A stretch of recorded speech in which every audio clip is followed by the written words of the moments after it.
নমস্কার। জয়েন্টের ব্যথা আর আড়ষ্ঠতা যদি রোজকার জীবনের একটা অংশ হয়ে ওঠে, তাহলে আজকের এই আলোচনাটা আপনার জন্যই। চলুন আজ এমন এক প্রাকৃতিক পথের খোঁজ করি যা আমাদের আবার আরামে হাঁটা চলার সেই পুরনো দিনগুলো ফিরিয়ে দিতে পারে। আচ্ছা, একটু ভাবুন তো, রোজ সকালে ঘুম থেকে উঠেই কি মনে হয় জয়েন্টগুলো সব জ্যাম হয়ে আছে? বা ধরুন অল্প একটু হাঁটলেই কি নিঃশ্বাস নিতে কষ্ট হয়?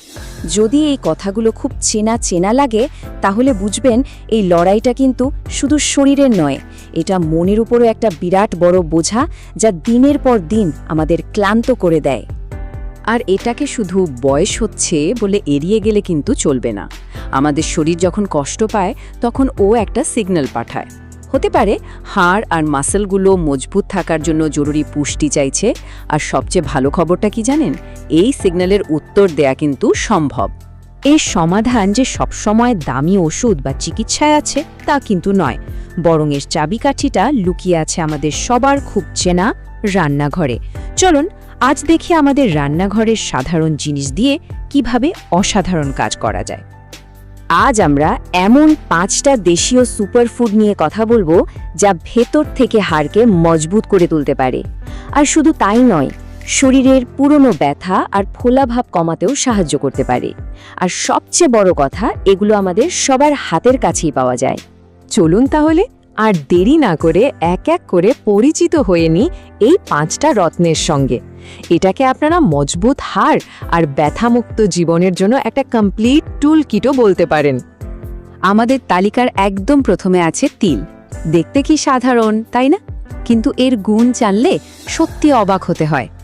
আচ্ছা, হাড় মজবুত করার কথা উঠলেই তো আমাদের সবার আগে দুধের কথা মনে পড়ে, তাই তো? কিন্তু আসল চমকটা তো এখানেই।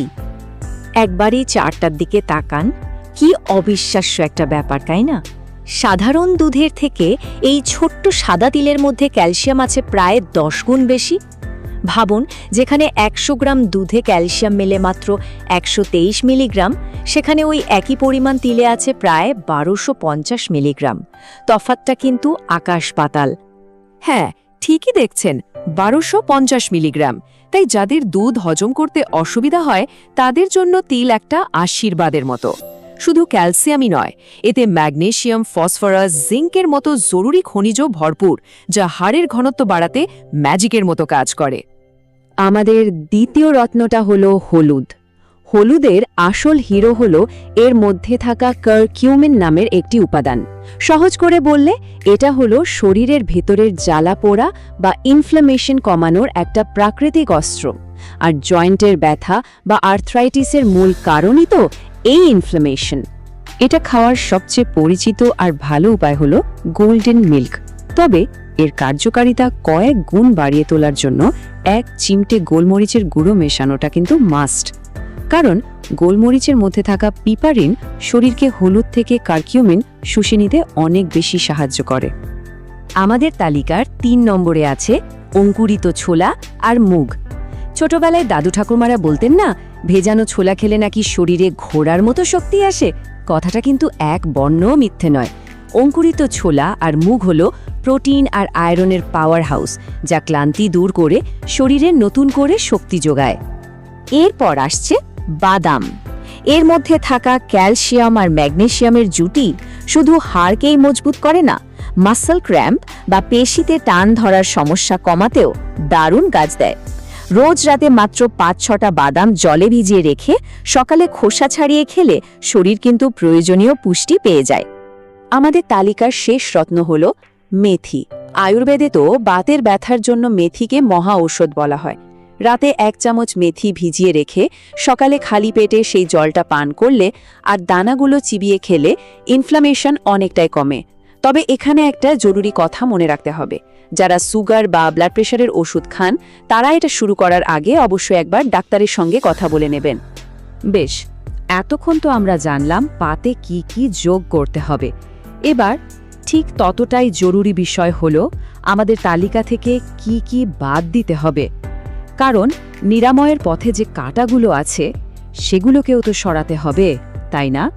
ভাজাভুজি, জাঙ্ক ফুড, সাদা চিনি বা প্যাকেটের জুস এগুলো শরীরের ইনফ্লেমেশনের আগুনে ঘি ঢালার মতো কাজ করে, মানে ব্যথাকে আরও বাড়িয়ে তোলে।